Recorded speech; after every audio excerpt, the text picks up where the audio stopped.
Vamos para mais um mês de leitura da Bíblia? Sejam bem-vindos ao canal Ilustrando a Bíblia. Se não for inscrito no canal, clica no botão e se inscreve. Aciona o sininho para ser notificado. E vê se não esquece de compartilhar com seus amigos, tá? Vamos abençoar? Este mês vamos ler 2 capítulos por dia. Um capítulo de Provérbios e um capítulo de Atos dos Apóstolos. O dia de hoje, Provérbios 4 e Atos 4. Vamos lá para o vídeo? Provérbios, Conselho Paternal, capítulo 4. Filhos, escutem a instrução do pai, estejam atentos para que obtenham um entendimento, porque eu lhes dou boa instrução e não abandonem o meu ensino. Quando eu era menino, eu, em companhia de meu pai, uma criança inexperiente, mas única aos olhos de minha mãe, ele me ensinava e me dizia: que o seu coração retenha as minhas palavras, guarde os meus mandamentos e você viverá. Adquira sabedoria, adquira o entendimento, não se esqueça nem se afaste das minhas palavras. Não abandone a sabedoria e ela guardará você.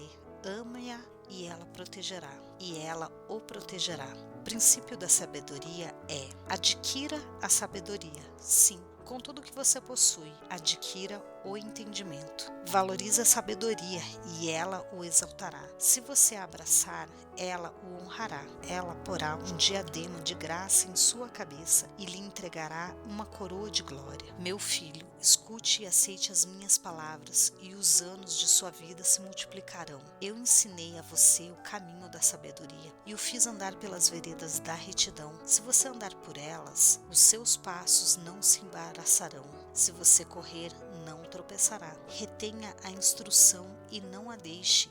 Guarde-a, porque ela é a sua vida. Não entre na vereda dos ímpios, nem siga pelo caminho dos maus. Evite esse caminho, não passe por ele, desvie-se dele e passe longe. Os maus não dormem se não fizerem o mal. O sono foge deles se não fizerem alguém tropeçar. Porque comem o pão da maldade e bebem o vinho das violências. Mas a vereda dos justos é como a luz do alvorecer, que vai brilhando mais e mais até ser dia claro. O caminho dos ímpios é como a escuridão, nem eles sabem em que tropeçam. Meu filho, escute as minhas palavras, preste atenção aos meus ensinamentos. Não deixe que eles se afastem dos seus olhos, guarde-os no mais íntimo do seu coração, porque são vida para quem os encontra e saúde para todo o seu corpo. De tudo que se deve guardar, guarde bem o seu coração, porque dele procedem as fontes da vida. Afaste de você a falsidade da boca e mantenha longe de você a perversidade dos lábios. Que os seus olhos olhem direto e que as suas vistas se fixem no que está diante de você. Faça plana a vereda de seus pés, para que todos os seus caminhos sejam retos. Não se incline nem para a direita e nem para a esquerda. Afaste-se os seus pés do mal.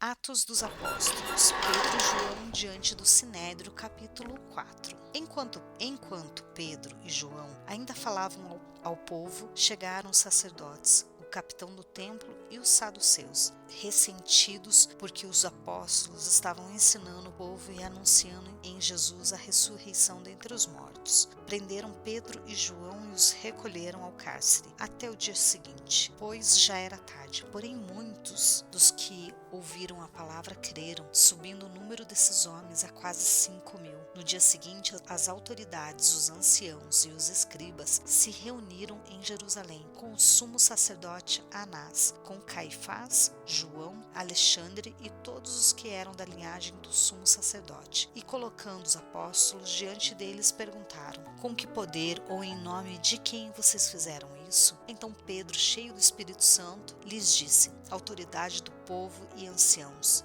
visto que hoje somos interrogados a propósito do benefício feito a um homem enfermo e de modo como ele foi curado, saibam, senhores, todos e todo o povo de Israel, que em nome de Jesus Cristo, o Nazareno, a quem vocês crucificaram e a quem Deus ressuscitou dentre os mortos, sim, em seu nome é que esse está curado na presença de vocês. Este Jesus é a pedra que vocês, os construtores, rejeitaram, mas ele veio a ser a pedra angular, e não há salvação em nenhum outro, porque debaixo do céu não existe nenhum outro nome, dado entre homens pelo qual importa que sejam salvos. Ao verem a ousadia de Pedro e João, sabendo que eram homens iletrados e incultos, ficaram admirados e reconheceram que eles haviam estado com Jesus. Vendo que o homem que havia sido curado estava com eles, nada tinha a dizer em contrário, e mandando-os sair do sinédrio, discutiam entre si, dizendo: o que faremos com esses homens? Pois todos os moradores de Jerusalém sabem que um sinal notório foi feito por eles, e não podemos negar. Mas para que não haja maior divulgação entre o povo, vamos ameaçá-los para não falarem mais neste nome, a quem quer que seja. Chamando-os, ordenaram-lhes que de modo nenhum falassem nem ensinassem no nome de Jesus.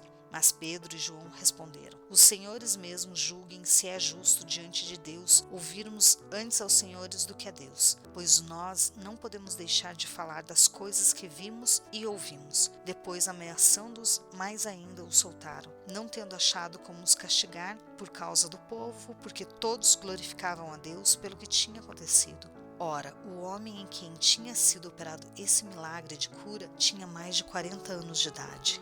A igreja em oração. Uma vez soltos, Pedro e João procuraram os irmãos e lhes contaram tudo que os principais sacerdotes e os anciãos lhes tinham falado. Ouvindo isso, unânimes, levantaram a voz a Deus e disseram: Tu, soberano Senhor, fizeste o céu, a terra, o mar e tudo o que neles há. Dissesse por meio do Espírito Santo, por boca de Davi, nosso pai teu servo, porque se enfureceram os gentios e os povos imaginaram coisas vãs, os reis da terra se levantaram e as autoridades se juntaram contra o Senhor e contra o seu ungido. Porque de fato nessa cidade Herodes e Pôncio Pilatos, com gentios e gente de Israel, se juntaram contra o seu santo servo Jesus, a quem ungisse, para fazerem tudo o que a tua mão e o teu propósito predeterminaram. Agora, Senhor, olha para as ameaças deles e concede aos teus servos que anunciem a tua palavra com toda ousadia, enquanto estendeste a tua mão para fazer curas, sinais e prodígios por meio do nome do teu santo servo Jesus. Tendo eles orado, tremeu o lugar onde estavam reunidos. Todos ficaram cheios do Espírito Santo e com ousadia anunciavam a palavra de Deus. A comunidade cristã. Da multidão dos que creram eram o coração e a alma. Ninguém considerava exclusivamente sua nenhuma das coisas que possuía. Tudo, porém, lhes era em comum. Com grande poder, os apóstolos davam testemunha da ressurreição do Senhor Jesus, e em todos eles havia uma abundante graça. Não havia nenhum necessitado entre eles, porque os que possuíam terras ou casas, vendendo-as, traziam os valores correspondentes e os depositavam aos pés dos apóstolos. Então se distribuía a cada um conforme a sua necessidade. A oferta de Barnabé. Então José, a quem o apóstolo chamava de Barnabé, que quer dizer filho da consolação, um levita natural de Chipre, vendeu um campo que possuía, trouxe o dinheiro e o depositou aos pés dos apóstolos. Aqui terminamos o 4º dia de leitura bíblica. Muito obrigada e vejo vocês amanhã. Tchau!